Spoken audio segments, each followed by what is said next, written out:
Assalamualaikum warahmatullahi wabarakatuh. Alhamdulillahi wa kafa. Wassalatu wassalamu ala rasulillahi mustafa wa ala alihi wa sahbihi wa man wafa. Amma ba'd.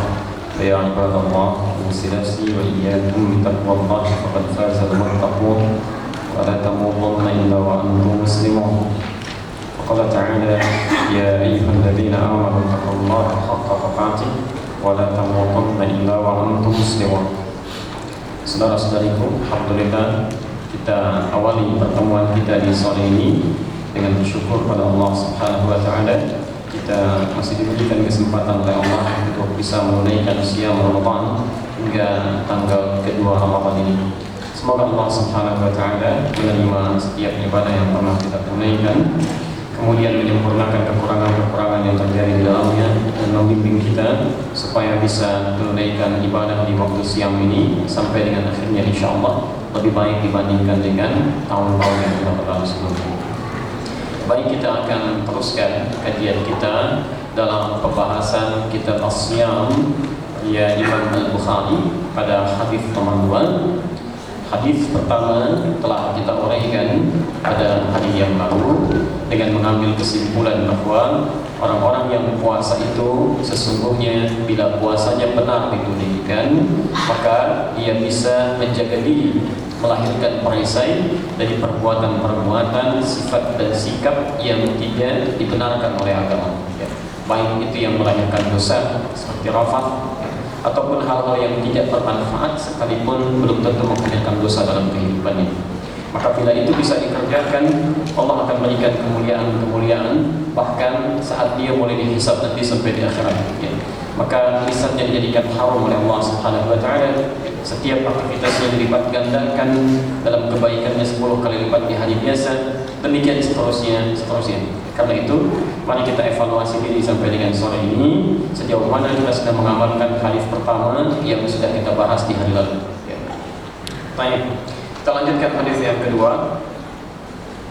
Bismillahirrahmanirrahim. Bab shaumi kafaratun. Bab yang menerangkan puasa itu ya, bisa menjadi kafar. Jadi ada kafir, ya, ada kafar, yakfur, ada kafar, ada kafar. Jadi fasih kata ini kafir, kafar, yakfur, takfur ya. Di Quran kurang lebih terulang sebanyak 255 kali. Itu bisa menuliskan hal-hal yang tidak tercantum di kitab ini untuk kita nanti bisa sesuaikan ya. Babus siyam atau shaumi kafarah ya. Bab tentang puasa yang bila benar ditunaikan itu bisa menjadi kafar.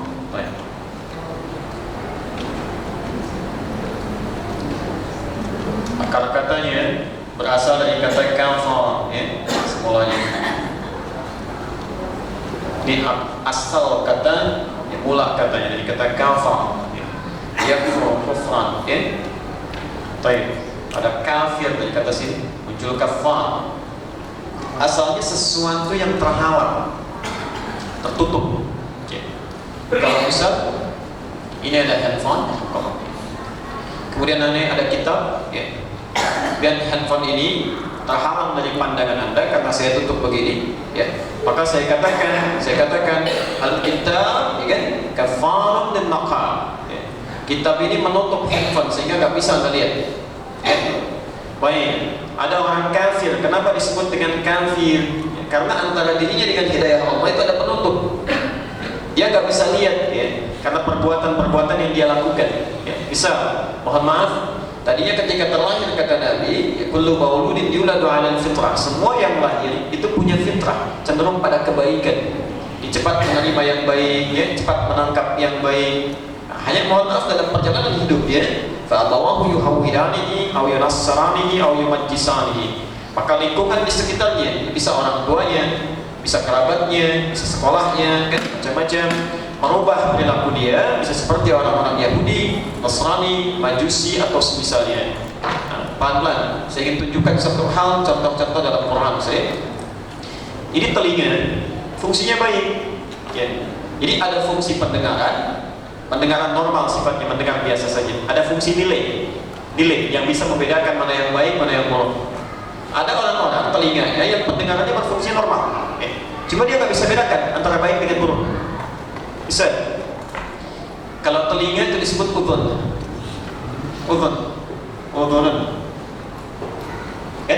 jamaknya disebut dengan adhan.